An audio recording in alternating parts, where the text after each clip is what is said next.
उमेदवारी अर्ज भरण्याची मुदत संपली तरी सुद्धा मविया आणि महायुतीमध्ये आकड्यांचा घोळ मात्र तसाच कायम दिसतो आहे। महायुतीमध्ये भाजप 152, शिंदेची शिवसेना 80, अजितदादांच्या राष्ट्रवादीचे 53 उमेदवार सध्या रिंगणामध्ये दिसत आहेत। मवियामध्ये काँग्रेसचे 102 उमेदवार, ठाकरेंच्या शिवसेनेचे 96 आणि शरद पवारांच्या राष्ट्रवादीचे 86 उमेदवार मैदानामध्ये दिसत आहेत। महायुतीमधील 7 ते 8 ठिकाणी मैत्रीपूर्ण लढत होते, तर मवियामध्ये सुद्धा 8 ते 10 ठिकाणी मैत्रीपूर्ण लढत सध्या पाहायला मिळते आहे। दिंडोरी, देवळाली, मानखूर, शिवाजीनगर, आष्टी या मतदारसंघांमध्ये महायुतीमध्ये मैत्रीपूर्ण लढत होताना दिसते। रामटेक, दिग्रस, पंढरपूर, सांगोला आणि कुर्ला या मतदारसंघांमध्ये महाविकास आघाडीमध्ये मैत्रीपूर्ण लढत होण्याची शक्यता आहे। तर महायुतीमध्ये कुणाचे किती उमेदवार रिंगणामध्ये आहेत आपण बघूया।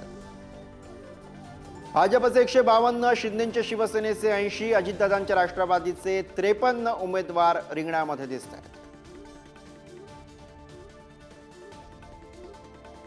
तर महाविकास आघाडीमध्ये काँग्रेसचे सर्वाधिक 102 उमेदवार, ठाकरेंच्या शिवसेनेचे त्या पाठोपाठ 96 उमेदवार आणि शरद पवारांच्या राष्ट्रवादीचे 86 उमेदवार सध्या निवडणुकीच्या रिंगणामध्ये दिसत आहेत।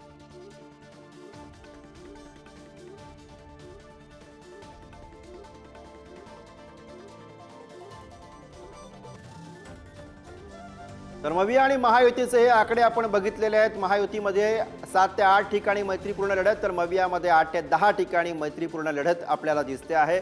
अर्ज भरण्याची मुदत संपलेली आहे, मात्र तरी सुद्धा अजूनही आकड्यांचा खेळ काही युतीलाही आणि आघाडीलाही जुळताना पाहायला मिळत नाहीये।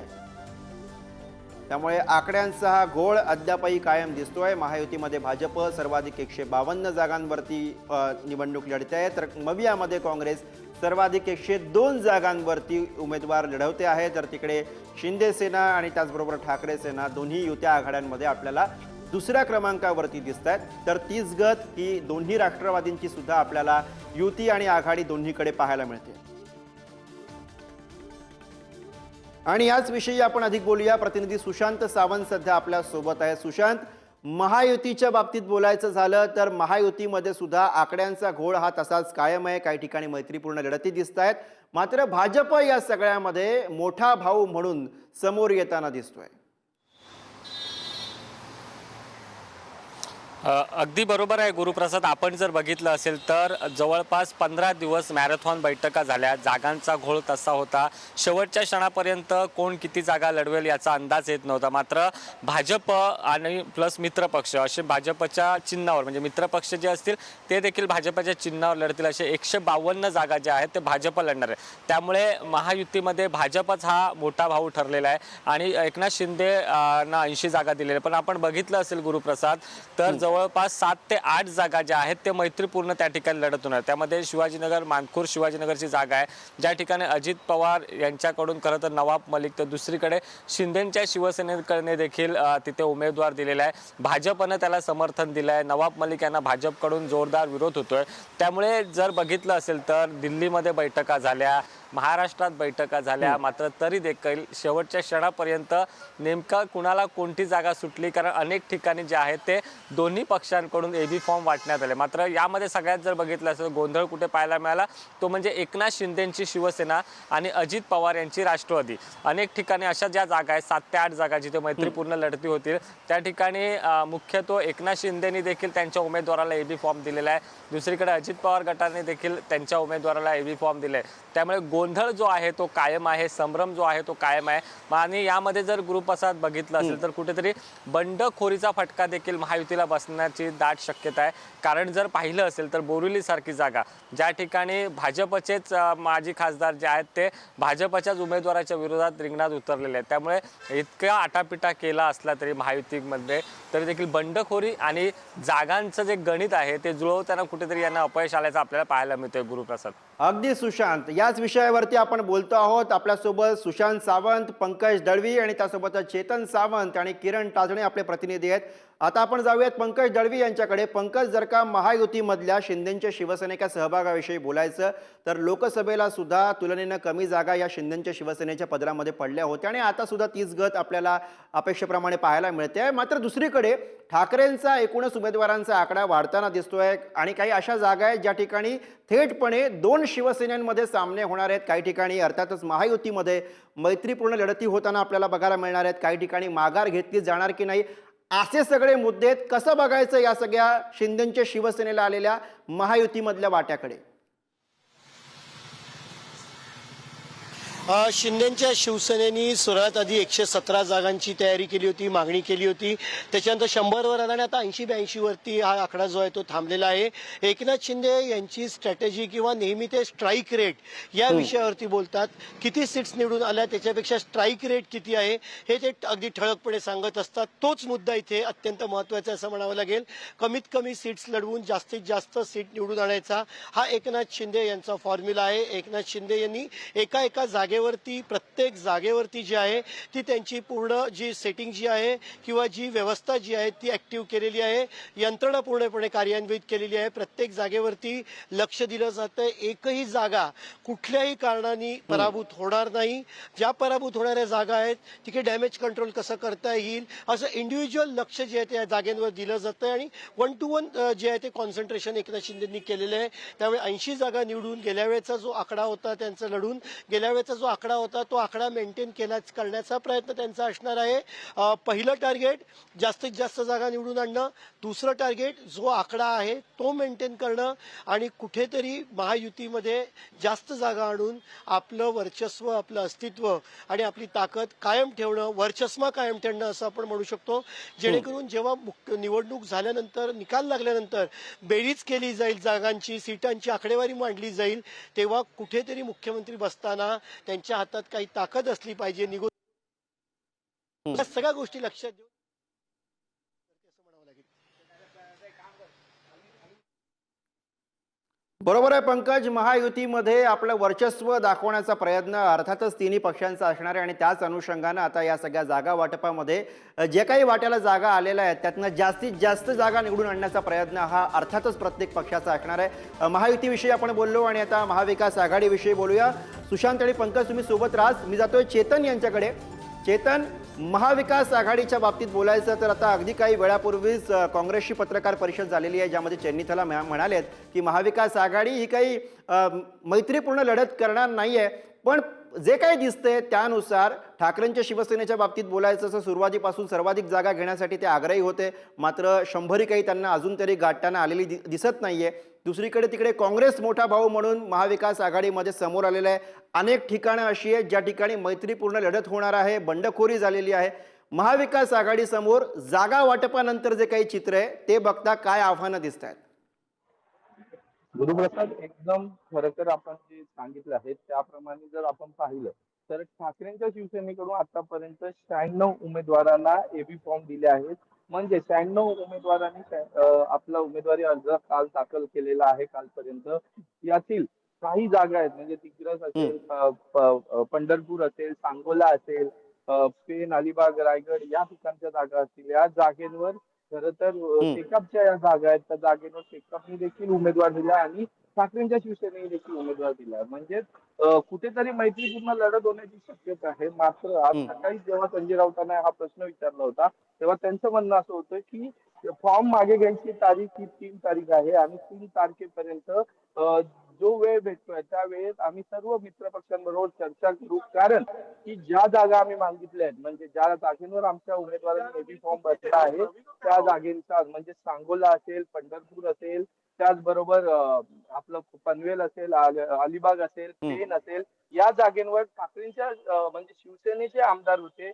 बंडखोरीनंतर ते आमदार एकनाथ शिंदेबरोबर जरी गेले असले तरी ती जागा आणि ते मतदार हे शिवसेनेचे आहेत. त्यामुळे या जागेंवर शिवसेनेचा हक्क आहे असं स्पष्टपणे संजय राऊत यांनी सांगितलंय.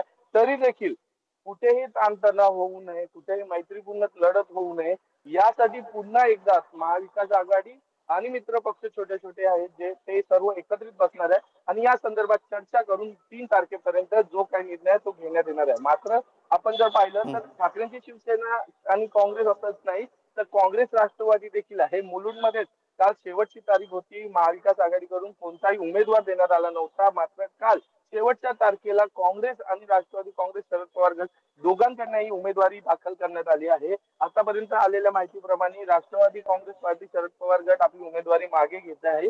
म्हणजे असे जे निर्णय आहेत हे महाविकास आघाडीतील पदाधिकारी असतील किंवा जे महत्वाचे नेते नेमलेले आहेत समन्वय समितीमध्ये ते नेते या संदर्भात निर्णय घेत आहेत आणि ते ठरवत आहेत की कोणत्या जागेवर मैत्रीपूर्ण लढत होणार आहे किंवा कोणत्या जागेवर कोणत्या पक्षाने आपला उमेदवारी अर्ज मागे घ्यायचा आहे. मात्र एक आहे की पुढारी न्यूजनी काही दिवसांपूर्वी फॉर्म्युला सांगितला होता. महाविकास आघाडीचा फॉर्म्युला काय असतो तर त्या फॉर्म्युल्याच्या कुठेतरी जवळपास बरोबर आहे, त्या फॉर्म्युल्याच्या कुठेतरी जवळपास फॉर्म्युला आता जाताना दिसतो आहे.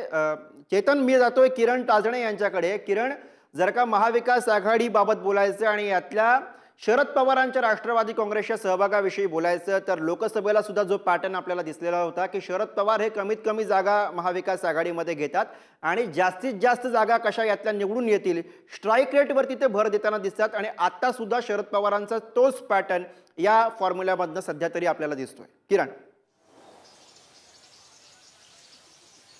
अगदी खरं गुरु. आपल्याला माहिती आहे की लोकसभा निवडणुकीमध्ये शरद पवारांनी जितक्या जागा लढवल्या होत्या त्यामध्ये सर्वाधिक स्ट्राईक रेट असलेल्या जागा या शरद पवारांना मिळालेल्या आहे. काही ठिकाणी उदाहरण जर द्यायचं झालं तर साताऱ्यामधली निवडणूक होती, त्यामध्ये अगदी जे चिन्ह आहे त्याच्यामध्ये विसंगती असल्यामुळे ती जागा हातातून त्यांच्या निसटली.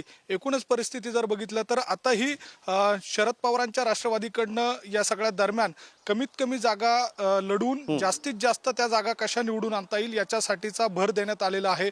प्रामुख्यानं जर बघितलं तर पश्चिम महाराष्ट्रामध्ये सर्वाधिक जागा लढवण्यावर शरद पवारांच्या राष्ट्रवादीचा भर आहे. दुसऱ्या बाजूला उत्तर महाराष्ट्रातील नाशिकमध्ये बहुतांश वेळेला शरद पवारांना मोठ्या प्रमाणात आमदार देणारा हा जिल्हा राहिलेला आहे आणि या जिल्ह्यामध्ये मागील वेळेपेक्षा एक कमी जागा ही शरद पवारांच्या राष्ट्रवादीकडनं लढवली जाते. मागील काळामध्ये सर्वाधिक जास्तीच्या जागा या नाशिक जिल्ह्यातनं शरद पवारांच्या सोबत आमदार म्हणून निवडून गेलेले 6 जे आमदार होते ते अजित पवारांच्या राष्ट्रवादीमध्ये गेलेले होते. मात्र नंतरच्या काळात आता जर बघितलं तर अजित पवार याच नाशिक जिल्ह्यामध्ये 7 जागा लढवत आहे, मात्र शरद पवार 5 जागा लढवत आहे.